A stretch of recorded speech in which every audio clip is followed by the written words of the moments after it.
Muy buenos días, que Dios me los bendiga a todos. Quiero felicitar a nuestros hermanos mexicanos en este día, que se celebra la victoria sobre el ejército francés en Puebla. Y pues me uno a ese gozo, sobre todo acá en los Estados Unidos. Se conmemora más, se recuerda más esta fecha que en el mismo México, donde a veces la confunden con la independencia. Pero aquí sí, aquí es una tradición y felicidades a todos en este día, nuestros hermanos mexicanos. Que Dios bendiga a todos los hermanos y amigos que nos escuchan en esta mañana y ojalá que la palabra del Señor pueda ser de inspiración para todos. Se titula nuestro devocional hoy con una sola palabra, pero una palabra inmensamente grande y bien difícil de poder descifrarla, de poder dar una definición que pueda satisfacer todas las mentes. Y me refiero a la palabra adoración. El texto se encuentra en Efesios 3:21, donde dice el apóstol Pablo: a él sea gloria en la iglesia en Cristo Jesús, por todas las edades, por los siglos de los siglos. Amén. Vamos a orar. Padre, rogamos que esta palabra en esta mañana pueda desafiarnos a poder tener un entendimiento más claro, más preciso de lo que significa adorarte. Y sobre todo, Señor, que podamos experimentarlo en nuestra vida muy frecuentemente. Te lo suplico en el nombre de Jesucristo. Amén. Dice la lectura: en el texto anterior, es decir, el texto que leímos, encontramos adoración, no oración. El apóstol ya había orado. Encontramos adoración, no tanto alabanza en la manera como la conocemos, lo cual es mucho menos de lo que podemos dar. Se me hace bastante difícil describir la adoración. La alabanza es un río que corre gozoso a través de su propio canal, con flancos en ambos lados, para que fluya hacia su objetivo. Pero la adoración es el mismo río, fluyendo y desbordando sus flancos u orillas, inundando el alma y cubriendo la naturaleza toda con sus grandiosas aguas, y no tanto en movimiento y causando conmoción a su paso, sino en reposo, reflejando cual espejo la gloria que brilla sobre sus aguas, como un sol de verano reflejándose en un inmenso mar de cristal. La adoración no busca la presencia divina, sino que está consciente de ella en un grado indecible y por lo tanto se llena de asombro reverente y de paz como el mar de Galilea, cuando sus olas sintieron el contacto de los sagrados pies del Maestro. La adoración es la plenitud, la altura, la profundidad, la anchura y la extensión de la alabanza. La adoración se asemeja al cielo estrellado que está siempre contando la gloria de Dios, sin palabras, sin lenguaje, sin una voz perceptible. La adoración es el elocuente silencio de un alma tan saciada y tan plena que no puede expresar su sentir con palabras, postrarse en el polvo en humildad y no obstante remontarse en sublimes pensamientos, hundirse en la nada y sin embargo engrandecerse y ser lleno de toda la plenitud de Dios, vaciar la mente de todo pensamiento y llenar a la vez, perderse totalmente en Dios. Eso es adoración. Debemos establecer un tiempo mayor para este sagrado compromiso. Nuestras vidas serían enriquecidas de manera excepcional si establecemos el hábito de pedirle diariamente al Espíritu Divino que frecuentemente nos eleve por encima de todas las pequeñas preocupaciones e intereses que nos circundan, hasta que seamos conscientes solamente de Dios y de su excelsa gloria. Que el Espíritu Santo nos sumerja en el más profundo mar de la divinidad, hasta que perdidos en su inmensidad podamos expresar maravillados: oh, qué profundidad, qué hondura. aparte su mirada de todo lo demás y fíjela en Él, el Señor Dios Todopoderoso, el Cordero inmolado. Fíjense en Él solamente y ríndanle adoración.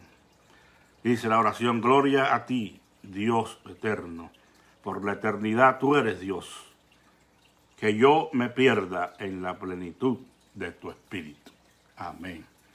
Sin duda muy hermoso, hermano, era muy poético, pero con esas figuras él dejaba ver claramente las verdades de Dios. Y hermanos, realmente, como él mismo dijo, se hace difícil tratar de explicar, dar un concepto de esta palabra, porque definitivamente no podemos entender lo que es adoración si no partimos de la base de que Dios se haya revelado a nuestros corazones. Por eso solamente quiero compartir unos pensamientos que nos pueden dar un poco más de luz acerca de esta verdad tan hermosa, de este concepto tan sagrado. Primeramente, para que podamos ser verdaderos adoradores de Dios, tenemos que reconocer el hecho de que Él es digno de ser adorado. Si no hemos tenido una revelación de Dios a nuestras vidas, si Él no se ha manifestado a nosotros, si no hemos conocido a Dios por medio de nuestro Señor Jesucristo a través de la fe y el arrepentimiento, si no hemos nacido de nuevo y no hemos entendido quién es ese Dios que se nos ha revelado, jamás podremos adorarle. Porque lo primero es que podamos reconocer que Él es digno de toda adoración, independientemente de la falta de comprensión que nosotros podamos tener en el conocimiento de Él mismo y de la manera en que Él obra y Él actúa. Esas cosas deben quedar a un lado, y por la fe que tenemos en Él y la confianza que hemos depositado en Él y por la revelación que hemos recibido de Él, reconocemos que Él es digno de toda adoración. La adoración es la respuesta del hombre a la revelación de Dios mismo en su corazón. Si Dios no se ha revelado a nuestros corazones, no podremos responder en una verdadera adoración, porque la adoración es, en esa manera, una respuesta a esa revelación, a esa naturaleza divina que Dios ha permitido que forme parte de nosotros. Como dijera el apóstol Pedro, nosotros somos privilegiados porque al nacer de nuevo se nos ha impartido la naturaleza divina, la misma vida de Dios, y ahora, en respuesta a esa revelación, nosotros le adoramos. El Espíritu Santo es el agente divino que motiva nuestra adoración, porque en eso consistía su ministerio precisamente una vez que el Hijo ascendiera a la diestra del Padre. Él dijo: yo enviaré otro consolador para que esté con ustedes y les guíe en todas las cosas. Él hablará de mí y les hará saber mi voluntad. En la medida que el Espíritu Santo sella nuestros corazones en el día del nuevo nacimiento, entonces, hermanos, nos convertimos en adoradores de Dios. El Espíritu de Dios es el agente divino que hace esa motivación. Pero la adoración solo es posible por la obra de Cristo en la cruz. Si Él no hubiera muerto por nuestros pecados, no hubiera posibilidad alguna de adorarle. Y por eso es que aquel velo se rompe en dos para dejarnos una libre entrada, amplia y generosa, a su presencia, para adorarle como Él es digno, hermanos. La adoración tenemos que incluir en ella el aspecto moral y ético. No podemos prescindir de esto, porque entonces no sería verdadera adoración.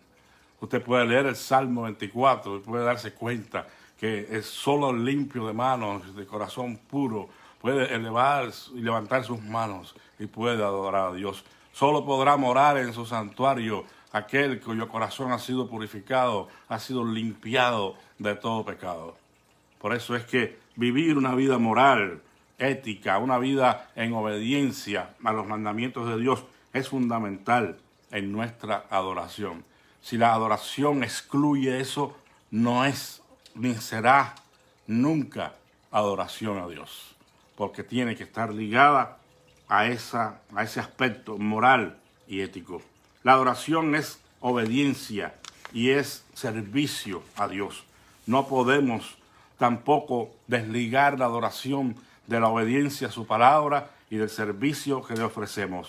De hecho, hermanos, el verbo hebreo para servir se usa igual al verbo de adorar en relación a Dios. Incluye toda forma de servicio ofrecido en la adoración, ya sea en el templo o en la vida diaria. Son dos palabras que se usan indistintamente con un mismo significado, por lo que adorar es servir a Dios. Cuando nosotros obedecemos sus mandamientos, cuando nosotros estamos fuera del contexto del templo, donde brindamos nuestra adoración a través de los cánticos, a través de las oraciones, a través de escuchar el sermón y todas esas cosas, salimos también para seguir adorando a través de nuestras buenas obras que glorifican a nuestro Padre que está en los cielos. En el griego ocurre lo mismo, la liturgia, la palabra castellanizada, que estamos bien familiarizados con ella, es la palabra liturgia, y se usa también sin distinción en la adoración y el servicio. Por lo que la vida del creyente es una vida de adoración. No solo adora cuando está en el templo y levanta las manos y canta, está adorando a Dios en lo más secreto de su hogar, cuando está a solas con Dios y cuando está sirviendo a Dios de alguna manera. Por eso es que todas estas cosas que usted hace para el evangelio del reino, para que el nombre de Dios sea glorificado, es adoración. Qué hermoso saber que nuestros hermanos puedan sentir y saber que cuando hacen algo para la gloria del Señor, le están adorando también. Y eso es bien importante. La revelación de Dios al hombre, hermanos, no es de presencia solamente.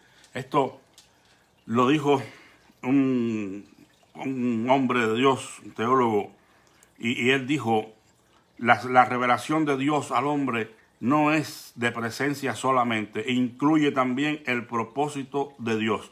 Dice él, no puede haber comprensión de la presencia de Dios que no sea al mismo tiempo el llamamiento a una tarea designada divinamente. Es decir, que esa revelación que Dios hace de sí mismo a nosotros, lo hace también en el contexto de encargarnos una tarea, de mandarnos a hacer algo.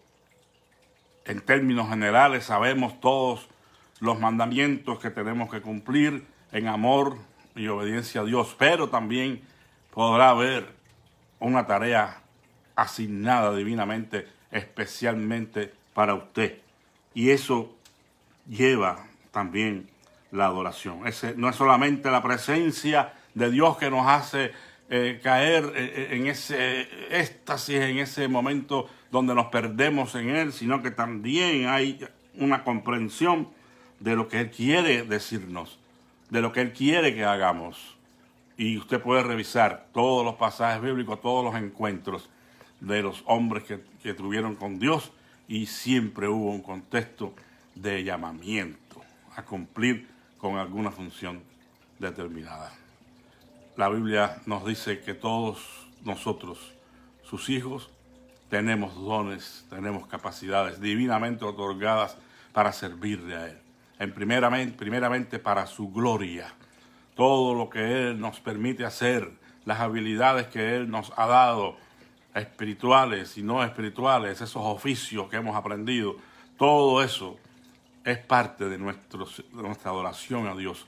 Y debemos ponerlo en uso para su gloria en primer lugar, la gloria de Dios.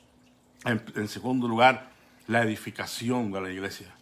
Si nosotros servimos a Dios y somos fieles con los dones que Él nos ha dado, hermanos, estaremos colaborando para que su iglesia sea edificada.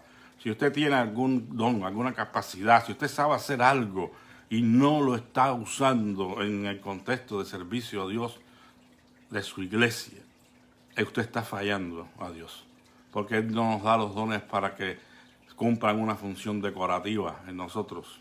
para que en un momento dado podamos presumir de ellos. No, son capacidades para servir. Y si usted sabe algo y sabe hacer algo que si Dios le ha dado, es para que usted edifique la iglesia. Y en tercer lugar, para la salvación de las almas.